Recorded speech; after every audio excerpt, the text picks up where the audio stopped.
ఇవాళ ఆయన మాట్లాడుతుండు మేము సోషల్ మీడియా ఉంటే మేము గెలిచేటోళ్ళమని. అరే సన్నాసోడా, ఉన్న టీవీలన్నీ సుట్టపోలవే కదరా. మాకేమైనా టీవీ ఉందా? మాకేమైనా పేపర్ ఉందా? మా అయ్య చూపించుకోవడానికి ఏమైనా టీవీ ఇచ్చిండా? రాసుకోవడానికి ఏమైనా పేపర్ ఇచ్చిండా? సొల్లువాగుడు వాగడానికి మాకేమైనా మైకులు ఇచ్చిండా?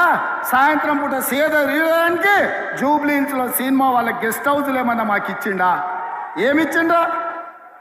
మా కార్యకర్తలు కష్టపడితే, మా కార్యకర్తలు నిలబడి కొట్లాడితే మాకు ఇవాళ ఈ అధికారం వచ్చింది.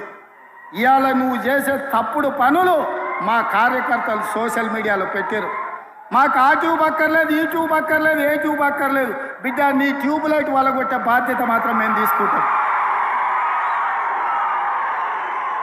ఆయన చివరికి దివాలా చెడి యూట్యూబ్ ఛానల్ పెట్టుకుంటామంటుండు. అట్లనే కృష్ణానగర్లో ఏదైనా బ్రోకర్ దందా కూడా పెట్టుకో. అది ఇది రెండు కలిస్తే బాగానే నడుస్తుంది నీ వ్యాపారం. ఇప్పటికి కూడా సిగ్గురాలే. వాళ్ళ కుటుంబం తోసుకుంటే తెలంగాణ ప్రజలు చెప్పు తీసుకొని కొట్టినరు అనే సంగతి ఆయనకు అర్థం కాలే. 10 ఏళ్ళు అడవి పందుల్లాక చెరుకు తోట మీద పడి అడవి పందులు తిన్నట్టు మా వికారాబాద్ పరిధి తాండూరు ప్రాంతంలో పల్లి చేను వేసుకుంటే అడవి పందులు రాత్రిపూట చేను మీద పడితే ఆ పంట కాపాడుకోనికి మా రైతులు కరెంటు తీగలు పెట్టి కాపాడుకుంటారు. అట్లనే తెలంగాణ ప్రజలు అడవి పందుల్లాక తెలంగాణ మీరు తెగమెక్కుతుంటే కరెంటు వైర్లు పెట్టి మిమ్మల్ని కరెంటు తీగలకు బలిచ్చి ఇవాళ కాంగ్రెస్ పార్టీని అధికారంలోకి తీసుకొచ్చారు. అందుకే మిత్రులారా, ఇవాళ నేను ఒక మాట చెప్పదలుచుకున్నా. సోనియమ్మ మాట ఇచ్చిందంటే అది శిలాశాసనం. సోనియమ్మ గారు ఏదైతే మాట ఇస్తే అది శిలాశాసనం. ఆ శిలాశాసనాన్ని అమలు చేయడానికి మా ఊపిరి పోయినా, మా రక్తం దారబోసైనా అమలు చేసే బాధ్యత నా మంత్రివర్గం, నా మిత్రులందరూ కలిసి తీసుకుంటాం. ఇవాళ ఇచ్చిన మాట నిలబెట్టుకోవడానికి కాంగ్రెస్ పార్టీ సిద్ధంగా ఉంది.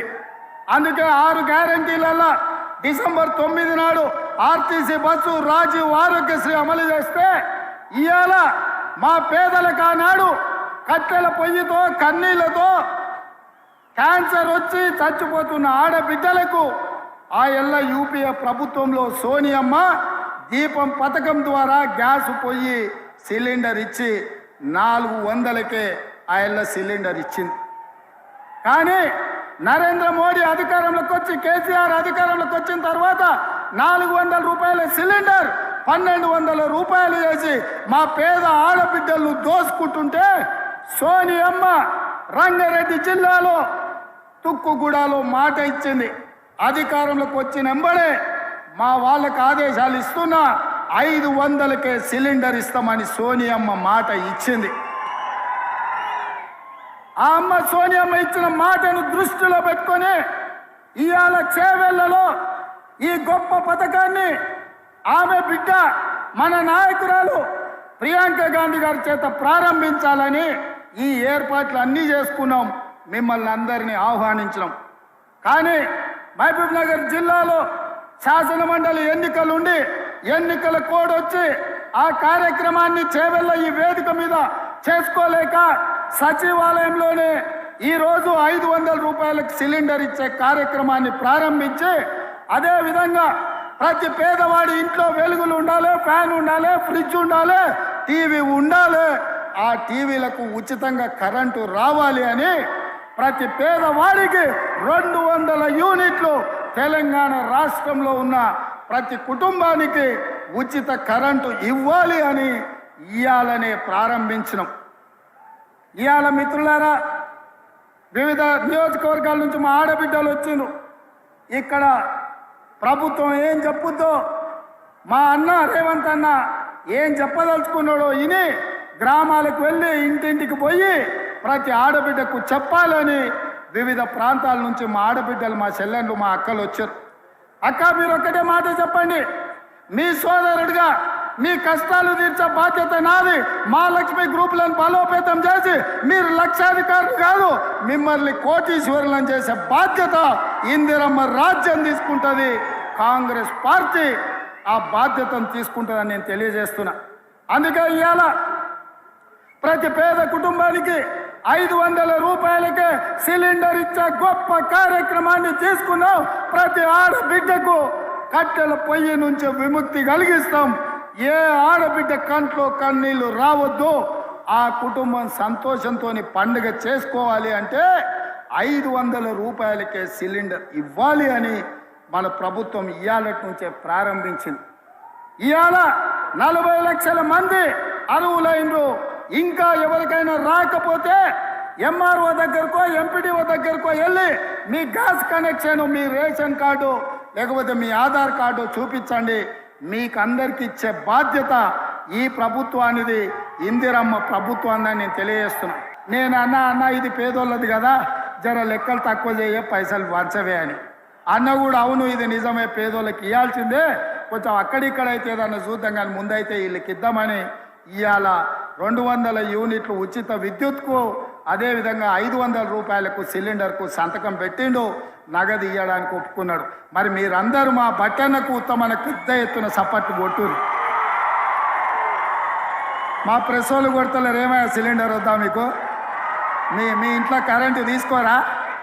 నాకు తెలిసి చాలామంది మా తెలంగాణ బిడ్డలు పేదోళ్ళే, తెల్ల రేషన్ కార్డు వాళ్ళే ఇక్కడ ఉన్న పాత్రికేయ మిత్రులు. మీకు కూడా ఇస్తామయ్యా, మీరు కూడా ఈ సంతోషంలో పాల్గొనండి. తెలంగాణ ఉద్యమంలో ఎట్లా పాల్గొన్నారో గిల్ల కూడా పాల్గొనండి. ఇది మంచి పని, ఇది రాజకీయం కాదు, ఇది పేదలకు సంక్షేమం.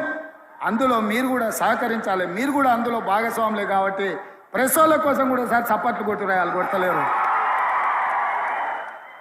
అదేవిధంగా మిత్రులారా, ఇక మీరు అనుకుంటుండొచ్చు మా కార్యకర్తలు గా పక్క నుండి గాడ కూడా వచ్చేటప్పుడు ఇద్దరు అడిగారు, సార్ మరి నువ్వు ముఖ్యమంత్రి అయితే మరి మా సంగతి ఏందని. నేను ఒక మాట చెప్పదలుచుకున్నా. మీ కష్టంతో మీ శ్రమతో మేము ఇక్కడికి వచ్చినాం. ఈ వేదిక మీద ఉన్న ఎవ్వరూ మేము సొంతంగా నాయకులం అయినోళ్ళు కాదు, మీరు కష్టం చేస్తేనే మేము అయినోళ్ళం. మరి మన కండ్ల ముందల ఇప్పుడే పార్లమెంట్ ఎలక్షన్ ఉంది.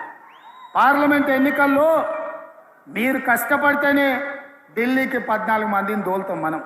ఇవాళ ఇప్పుడే పేడమూతి బోడిలింగానికి సవాల్ ఇస్తుంది, ఒక్క సీట్ కూడా నీకు రాని అని. మరి ఇది నా ఒక్కంతోనే అవుతుందా? మీ అందరు సహకరిస్తేనే కదా, మీరందరు తోడుంటేనే కదా.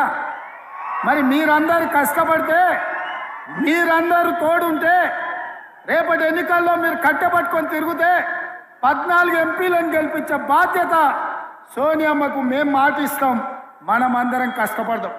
కానీ అంతటితో మన బాధ్యత తీరలే. వాస్తవంగా నా బాధ్యత ఎంపీలను గెలిపించడంతో తీరలే, మా మంత్రుల బాధ్యత ఎంపీ ఎన్నికలతో తీరలే. అసలైన బాధ్యత క్రమశిక్షణ కలిగిన కార్యకర్తలను సర్పంచులుగా, ఎంపీటీసీలుగా, జడ్పీటీసీలుగా, జిల్లా పరిషత్ చైర్మన్లుగా, మండల పరిషత్ అధ్యక్షులుగా మిమ్మల్ని గెలిపించినప్పుడు, వార్డు మెంబర్లుగా ప్రతి హోదాలో కార్యకర్తలను గెలిపించినప్పుడే నిజమైన కాంగ్రెస్ పార్టీ